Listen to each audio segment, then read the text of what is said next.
It's not only news, it's science breakthroughs. Tomorrow's technologies. Advanced medical techniques. It's a glimpse into the future where we discuss artificial intelligence, earth and energy, enhanced humans, future society, health and medicine, space, robots and machines. Welcome to Science Bytes with Joe and Craig. Today is Thursday, August 6, 2020. We see batteries almost every day. Our brain hardly registers them unless we need them. On average, we throw away over 179,000 batteries every year, plus an additional 140,000 rechargeable batteries. We all know that these small reactors create electricity. What we may not know is that the earliest known battery, called the Baghdad Battery, is from 250 BC. It was rediscovered again in 1938 in the basement of Baghdad Museum. Controversy surrounds the earliest example of the battery. Suggests uses included electroplating, pain relief, or a religious tingle. I don't know what a religious tingle is. Me neither. Okay. I was like American scientist and inventor Benjamin Franklin first used the term battery in 1749 when he was doing experiments with electricity using a set of linked capacitors. The first true battery was invented by Italian physicist Alessandro Volta in 1800. Volta stacked discs of copper and zinc separated by a cloth soaked in salty water. Wires connected to either end of the stack produced a continuously stable current. one of the most enduring batteries is the lead-acid battery. It was invented in 1859 and is still the technology used to start most internal combustion engine cars today. It is the oldest example of a rechargeable battery. New technologies often demand more compact, higher capacity, safe, rechargeable batteries. In 1980, the American physicist Professor John Goodenough invented a new type of lithium battery in which the lithium could migrate through the cell from one electrode to the other as lithium ion. You know, it had to work. He was good enough. I know. John Goodenough. Yeah. Lithium is a prize for rechargeables because it stores more energy by weight than other battery materials. Manufacturers use more than 160,000 tons of this stuff every year, a number expected to grow nearly tenfold over the next decade. Lithium is a chemical element of group 1 in the periodic table, the alkali metal group, lightest of all solid elements. The metal itself is soft, white, and lustrous. Discovered in 1817 by a Swedish chemist in the mineral pedolite, lithium is also found in brine deposits and as salts in mineral springs. It constitutes about 0.002% of Earth's crust. Lithium supplies are limited and concentrated in a handful of countries where the metal is either mined or extracted from briny water. Until the 1990s, the lithium chemical and metal market was dominated by American production from mineral deposits. By the turn of the 21st century, most production is in Australia, Chile, and Portugal. Booming electric vehicle sales have spurred a growing demand for lithium. The light metal, which is essentially for making power-packed rechargeable batteries, is not abundant. Now researchers report a major step towards tapping a virtual limitless lithium supply, pulling it straight from the seawater. The world's oceans contain an estimated 180 billion tons of lithium, but it's diluted, present at roughly 0.2 parts per million.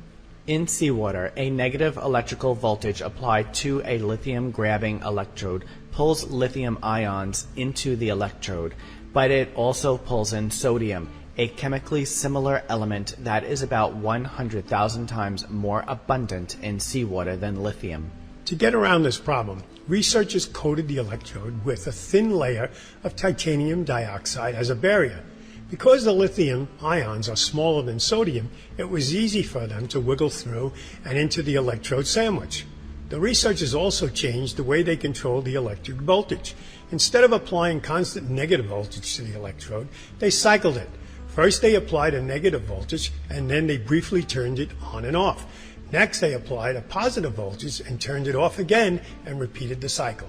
After 10 such cycles taking just minutes, the researchers ended up with a 1-to-1 ratio of lithium to sodium. The advance is not likely cheap enough to compete with mining lithium on land. However, the group is attempting to increase selectivity using other types of lithium-ion battery electrodes. This approach might also prove useful for recovering lithium from discharged batteries, giving the metal a second lease on life, and potentially supercharging the domination of electric vehicles. And then the magic thing is we're going to have to decide how we're going to get rid of all these batteries. We have to decide how to get rid of all these, but most of them are in landfills, polluting our water. We'll save that for another show. Yeah, they'll figure out a way, I'm sure. We're going to take a short break, and when we return, we're going to be talking about X-rays. 50 years ago, we went to the moon. We called it Apollo. What many people don't know is that Apollo had a twin. She was a woman named Artemis, goddess of the moon. We are returning to the moon As a new generation of explorers. This time to stay. And to prepare to achieve humanity's next giant leap of sending the first human missions to Mars. We believe our course will redefine what is possible. That we will discover life-saving, Earth-changing science. And that the challenges ahead will inspire generations. This is our manifest. For all who wondered if we could return.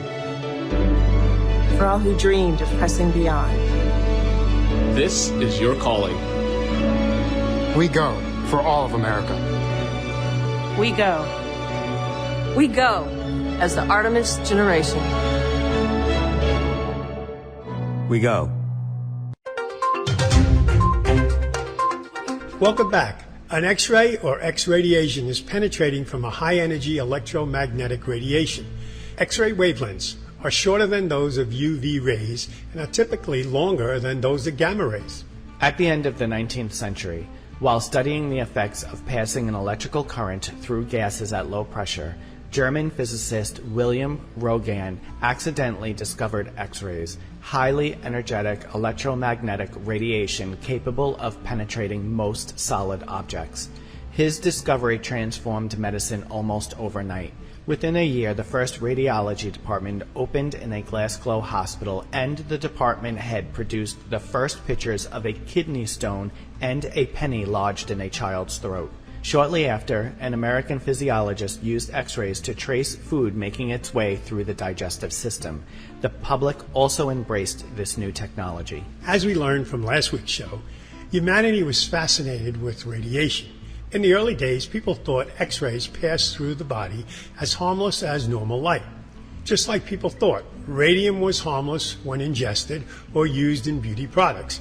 It wasn't until Thomas Edison's assistant, Clarence Daly, who had worked extensively on X-rays. He died of skin cancer in 1904. Then people started taking the health concerns from the new technology seriously. Regardless of early science indicating a risk, there was a late 19th century and early 20th century vogue for X-ray machines, which started to appear at carnivals and as a curiosity in theatrical shows. The word X-ray was even added as a promotional gimmick to products like headache tablets and stove polish, part of a brief X-ray mania that saw the rays frequently mentioned in advertising, songs, and cartoons. During the 1930s, 40s, and early 50s, X-ray machines were also featured in American shoe stores, which was used to ensure a better fit. X-rays are not all doom and gloom. Even if people abuse the technology, a lot of good things came from this discovery. Until the arrival of antibiotics for tuberculosis in the mid-20th century, rest in a sanitarium was generally considered the only cure for TB. X-rays finally allowed doctors to see the characteristic shadows and spots on the lungs caused by masses of M. tuberculosis bacteria, and mass radiography began to be used in armies, factories, and mines, with many lives saved as a result. Early experiments with X-rays noticed that X-rays tended to burn skin. While overexposure to the rays can cause cancer, they also can cure it. Doctors were using X-rays to burn off moles. Besides being used for diagnosis today, narrowing focused beams of X-rays are used in some forms of cancer radiotherapy to destroy tumor tissue. More than a dozen telescopes that detect X-rays have been launched into space, which have allowed us to make discoveries far beyond our own solar system. And X-rays have allowed scientists and art historians to see underpaintings, the rough sketches painters once used to guide their work, among some other secrets. Now get ready for the extreme advancement of X-ray technology. A brilliant new light shines in France, where officials of the ESRF announced the reopening of the completely rebuilt X-ray source. The ring-shaped machine, 844 meters around, or 2,769-foot circle, generates X-ray beams 100 times brighter than its predecessor and 10 trillion times brighter than the medical X-rays. The intense radiation could open new vistas in X-ray science, such as imaging whole organs in 3 dimensions. Since April, researchers have used its intense beam to study SARS-CoV-2, the virus responsible for the COVID-19 pandemic, and the disease's impact on the body. And the EBS is lighting the way for others, as the United States, Japan, and a dozen other countries develop similar machines. A synchrotron is a ring-shaped accelerator that boosts charged particles, such as electrons, to high energies and near light speed. Just as a wet rag flings droplets of water if you twirl it over your head, the circulating electrons radiate photons, including X-rays, if their electrons have enough energy. In the 1950s, scientists began to siphon X-rays from electron accelerators built for particle physics experiments.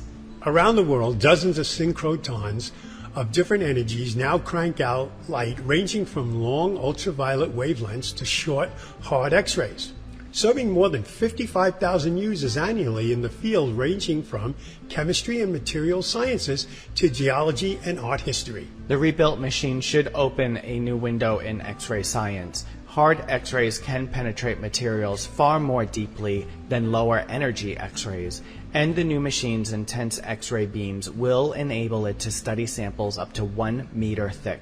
So, scientists could scan an entire block and then zoom in on material defects with near atomic resolution. For example, neuroscientists striving to map the individual neurons and their interconnections in the mouse brain must cut the brain into fine slices, scan each slice with an electron microscope, and then use massive computer power to link the slices. With ESRF's penetrating coherent beams, researchers may be able to do the same thing far faster and intact mouse brain. If they can do that, it's going to have a huge impact on medical science. We're going to take a short break, and when we return, we have a quick bite for you about radiation shielding fungus. What makes a rainbow bend? Where does the universe end? To know the world from A to Z. Discover science and technology. Where is the dinosaur? What's on the ocean floor? To know the world from A to Z. Astronomy, biology, chemistry, zoology, science and technology. It's fun, you see. Why is the sun so warm? What makes a winter storm? And what's a quadruped? Why is the planet Mars red? You'll find there's lots to know, and exploring as you go, to know the world from A to Z. Discover science and technology. Astronomy, biology, chemistry, zoology, science and technology. It's fun, you'll see. A public service message from the National Science Foundation. Hi, I'm David Boreanaz with a personal message for any returning vets that may be struggling to cope. There's help, and it's just a phone call away. The Veterans Crisis Line is staffed with experienced professionals who know your struggles. All of us know there's no greater sacrifice than the service to our country. Your service is important. Your life is important. For vets and their families, the Veterans Crisis Line is here to help 24 hours a day. Please call. Welcome back for our quick bite.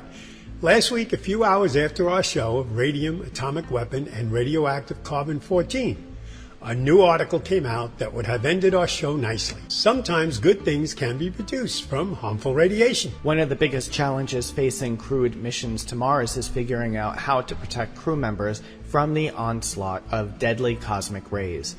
Now scientists at a number of universities say there's growing evidence that an unusual solution could be effective: building shields out of a radiation-absorbing fungus that grows near the Chernobyl nuclear power plant in Russia. New Scientist reports that the fungus was able to block some cosmic rays after small tests on the International Space Station, giving hope to safe space travel in the future. Johns Hopkins University and Stanford scientists behind the ISS study found that an extremely thin sample of the fungus Cryptococcus neoformans was able to block and absorb 2% of the cosmic rays that hit it while it was on the ISS.